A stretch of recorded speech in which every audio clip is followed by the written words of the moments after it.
भगवान शिवଙ୍କ जन्म केमिति होइथिला। बहुत लोक बहुत प्रकार प्रश्न करिथांती आउ जानि न परिबा जुगु किंबा अधा जानिबार कारणरू से माने बिना कारण रे खराब कथा कहिथांती। बहुत लोक जानिबाकू चाहिथांती शिवलिंग कोन, लोक माने शिवलिंगर पूजा कोन पई करिथांती, भगवान शिवଙ୍କ जन्म केमिति होइथिला आउ केबे हेला। तो चलंतु आज हम एही विषय ऊपर जानिबा। क्यों भी वेद पुराण किंबा अन्य केउटी भगवान शिवଙ୍କ जन्म विषय किछि भी लिखा जाए नाही। भगवान शिवଙ୍କ विषय कुहा जाए शिव निरंकार अटंती, जहार किछि भी रूप न थाए। लोक माने जाहाकू अल्लाह बा गॉड कहिथांती सब जणे ही अटंती। तांकर रूप कोनसी मनीष परि नुहे, से सबु आकाररू अलगा अटंती। से केवल गोटे बिंदु अटंती। जेबे भगवान शिव भाबिले कि सृष्टिर निर्माण करा जिवो, तेबे से भगवान विष्णु को जन्म देले और भगवान विष्णु नाभिरू भगवान ब्रह्मा उत्पन्न हेले। किंतु जेबे सेमानको जन्म हेला तो सेमानको एहा जणा नथिला कि से केउठु आसीछंती, केमिति आसीछंती। दुई ही बहुत शक्तिशाली थिले और कथा कथारे दुई जनक भितरे झगड़ा स्टार्ट होई गला कि की अधिक शक्तिशाली अटे और की बड़। एही कथारे सेमाने परस्पर भितरे ही झगड़ा लागि गले। एही झगड़ा पाखापाखि 10,000 वर्ष पर्यंत चलिला। सेतेबेले भगवान शिव गोटे विशाल पत्थर रूपरे दुईଙ୍କ मझिरे आसी गले, जेउथिरो बहुत शक्तिशाली ज्वाला बाहरुथिला।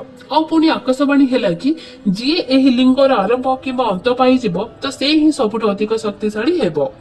भगवान विष्णु तलकू गले और ब्रह्मा उपरकू। जेबे अनेक वर्ष जाए भगवान विष्णु लिंगर अंत मिलेलानी तो से फेरी आसिले और कहिले, हे महान शक्तिशाली प्रभु, एही शिवलिंगर किछि भी अंत नहीं, मते क्षमा करंतु। एहा मोर अज्ञान थिला कि मु निजको अधिक शक्तिशाली भाबुथिली। भगवान ब्रह्मा को लिंगर आरंभ मिलेला नहीं, किंतु से भाबिले मु जाके कहीदेवी कि लिंगर आरंभ मिलीगला, पुणी मु विष्णुटू शक्तिशाली मानिजीवी। यह भावी से आसिले और घमंडरे कहिले मु लिंगर आरंभ खोजिदेली। तो पुणी आकाशवाणी हेला, यह शिवलिंग अटे और मोर किछि आकार नहीं, मु निरंकार अटे।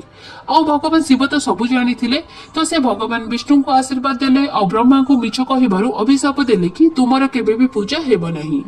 सेबे ब्रह्मा निज भूल पई क्षमा मागिले, पुणी भगवान शिव तांको वरदान देले। सेबेठो भगवान शिव को शिवलिंग रूप में पूजा करागला। सेतेबेले भगवान ब्रह्मा और विष्णु तांको आगे प्रार्थना कले कि भगवान आपण आम सहित समान रूप में रुहंतु।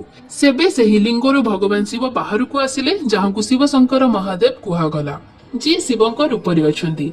भगवान शिव विष्णु को पूजा करुछंती और विष्णु भगवान शिव को पूजा करुछंती, किंतु तीन सर्वश्रेष्ठ अटंती, किए छोट बड़ नहीं।